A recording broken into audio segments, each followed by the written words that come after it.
my anger management in Columbia. Let's go there right now. We are joined by the Senate Majority Leader Caleb Rowden, who, by the way, Sue, has amongst the best hair, if not the best hair, in the Missouri legislature. I always have to mention that. He does have fine hair. Caleb, how are you this afternoon? I'm doing good. Thanks for that beautiful intro. Well, this is serious, and I'm sure you're about as angry as I am, and you're actually asking the Missouri School Board Association some questions about this, right?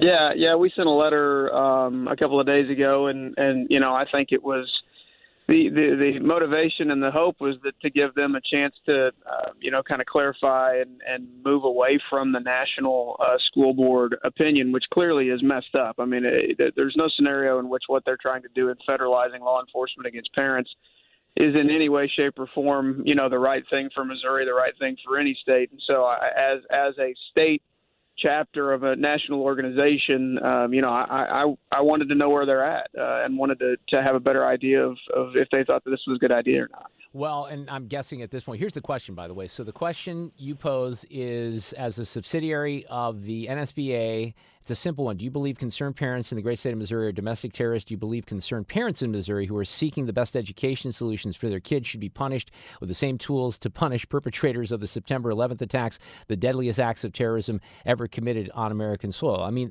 it's a serious question, and I don't anticipate you're going to get an answer. Yeah, well, it's a question that I never thought in my time in elective office you'd ever have to ask.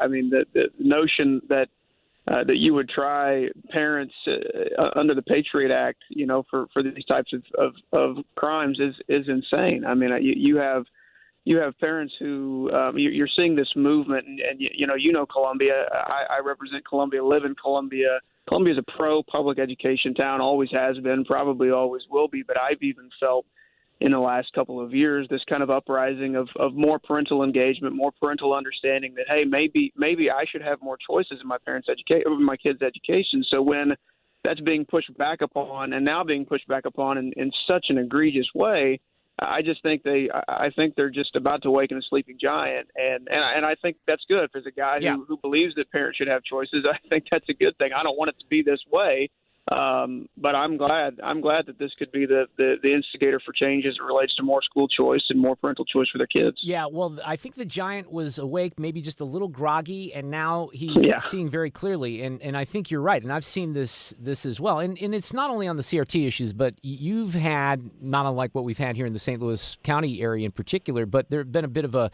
debate on mask mandates as well in Columbia in the schools, right?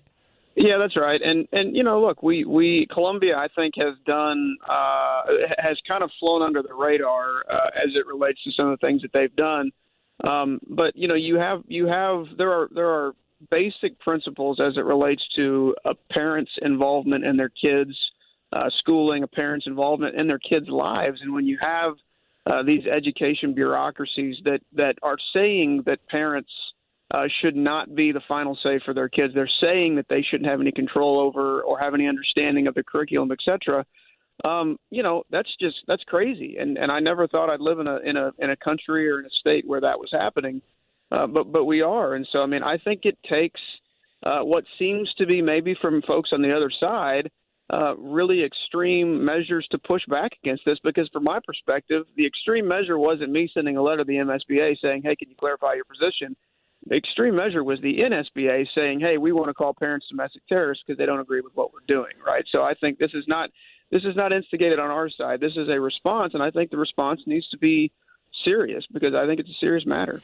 And I will maybe I should have said this as a preface to the segment. I think you would agree with me. You made a reference to this. I've seen some things on video at some of these school boards that I'm very uncomfortable with. But we have laws against some of the behavior, against most of this behavior. If it's against the law to do it, then arrest the person who's at the school board meeting. You don't need the Justice Department to swoop in with black helicopters.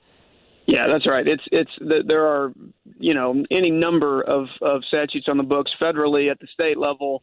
In-person intimidation, in-person violence, as well as online stuff. The idea that we're calling these people domestic terrorists, the idea that we are effectively federalizing a response to it, is the antithesis of everything that's American, right? I mean, local control as it relates to education and local solutions for local schools.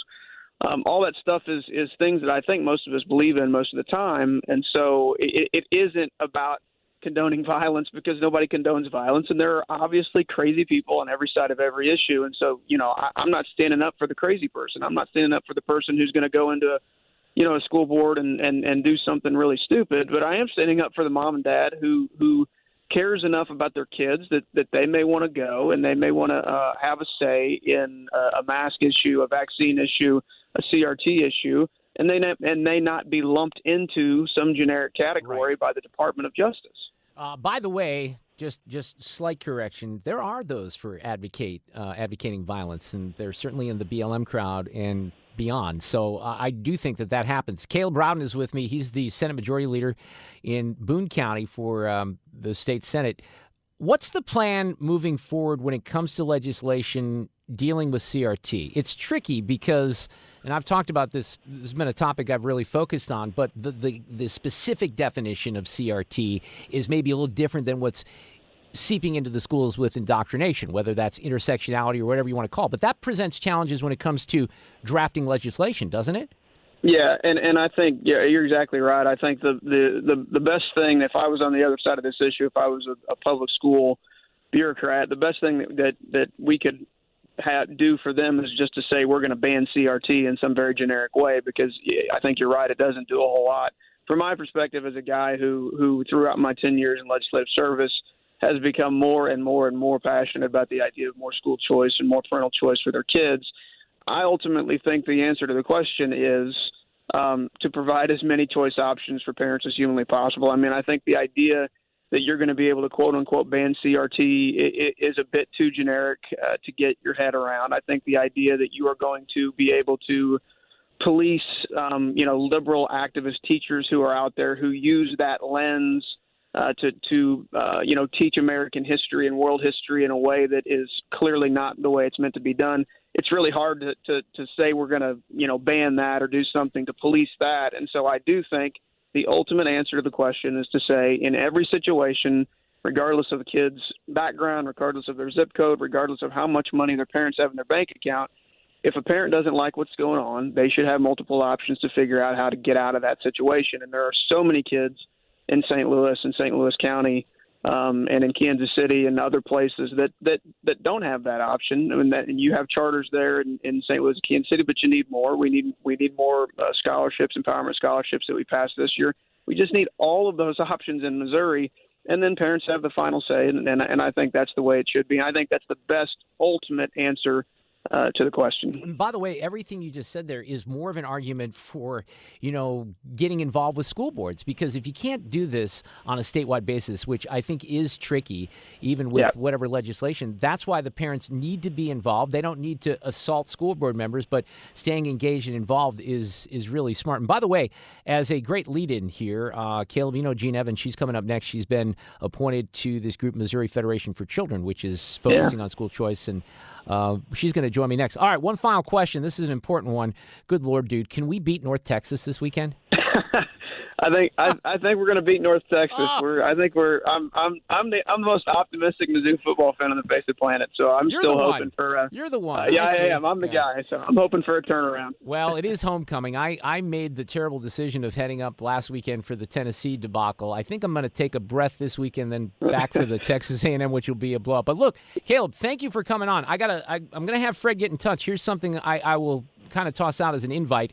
I do this fantastic show. It's the best radio in the country at 3 o'clock on Friday afternoon, the Reardon Roundtable, where we have my friend Jane Duker, who's on the left, and then we mix in some lawmakers and stuff.